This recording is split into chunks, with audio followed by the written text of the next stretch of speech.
Gubernur Sumsel Herman Deru melantik Djonji Muhammad Arifai menjadi Bupati dan Wakil Bupati Empathlawang periode 2025-2030 di Gria Agung Palembang. Djonji Muhammad dan Arifai dilantik setelah melewati proses gugatan di MK dan PSU.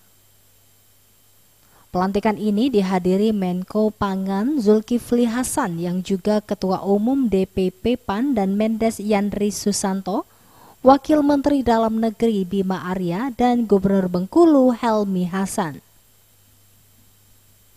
Dalam sambutannya, Gubernur Sumsel Herman Deru mengucapkan selamat atas terpilih kembali Djonji Muhammad menjadi Bupati Empathlawang dan menyampaikan Empathlawang memiliki keunggulan dari sektor pertanian dan perkebunan, yaitu komoditas kopi.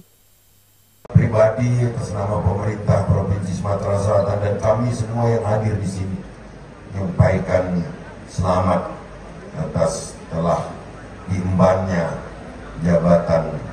Bapak akan ketinggalan start dalam